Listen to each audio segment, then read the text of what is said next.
আসসালামু আলাইকুম dear viewers. Muharram মাস হলো ইসলামী বর্ষপঞ্জির প্রথম মাস। 4টি পবিত্র মাসের মধ্যে এটি একটি। মুহররম শব্দটি আরবি, যার অর্থ পবিত্র, সম্মানিত। প্রাচীনকাল থেকে মুহররম মাস পবিত্র হিসেবে গণ্য। মুহররমের 10 তারিখ বিশেষ মর্যাদা সম্পন্ন দিন, যাকে আশুরা বলা হয়ে থাকে, এবং বিশেষ ঐতিহাসিক ঘটনার এই মাসটি সাক্ষিত হয়ে আছে। এছাড়া কোরআনের সূরা তওবার 36 নম্বর আয়াতে বর্ণিত যে 4টি মাসে যুদ্ধ বিগ্রহ নিষিদ্ধ করা হয়েছে, তার মধ্যে মুহররম অন্যতম।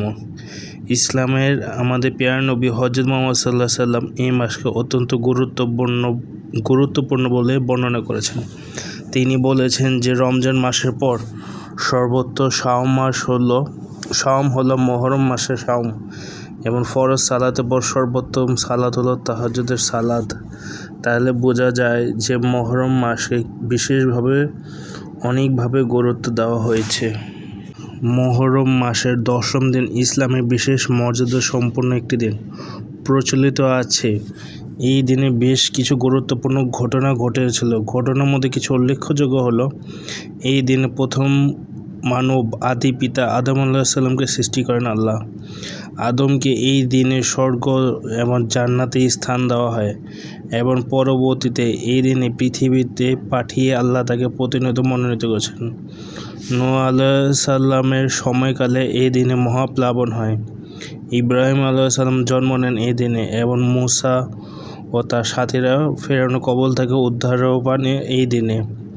মূসার সমসাময়িক ফেরাউন ও তার সৈন্যদেরকে আল্লাহ তাআলা এই দিনে নীল নদের পানিতে ডুবিয়ে মারেন,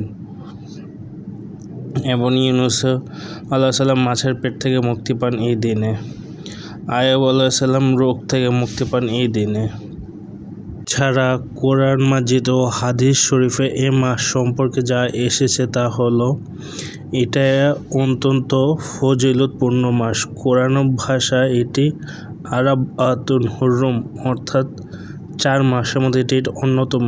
এই মাসে রোজা রাখার প্রতি বিশেষভাবে গুরুত্ব দেওয়া হয়েছে।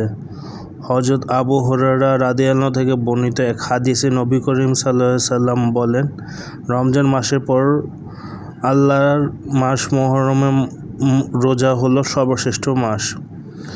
এর মধ্যে আশুরার রোজার ফজিলত আরও বেশি। হযরত আব্দুল্লাহ ইবনে আব্বাস রাদিয়াল্লাহু বলেন, আমি রাসূল সাল্লাল্লাহু আলাইহি সাল্লাম রমজান ও আশুরার যেরূপ গুরুত্ব রোজা রাখতে দিয়েছে, তা অন্য সময় অন্য কেউ তা দেখেনি।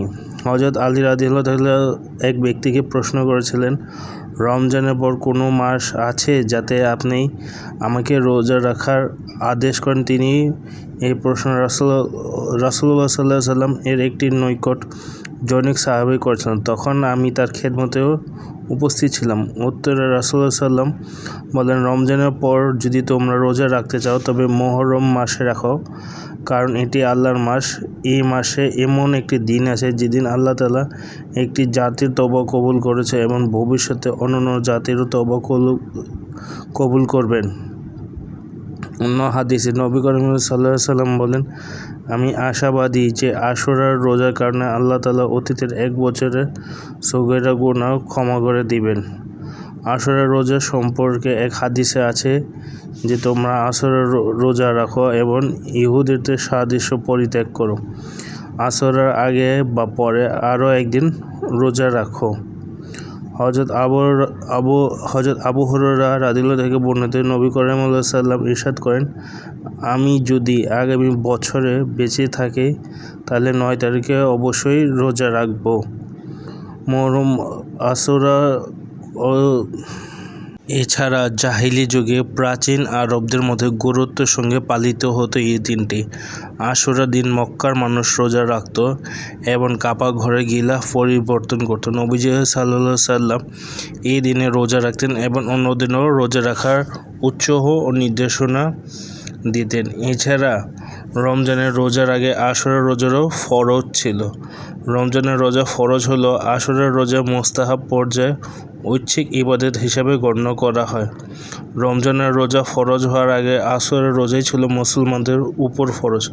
পরবর্তীতে সময়ে এই দিনের রোজাকে নফল করা হয়েছে। রাসূল সাল্লাল্লাহু আলাইহি ওয়াসাল্লাম বলেছেন, এই দিন রোজা রাখলে আল্লাহর অনুগ্রহ পেছনে যাবতীয় পাপ ক্ষমা করে দেওয়া হবে।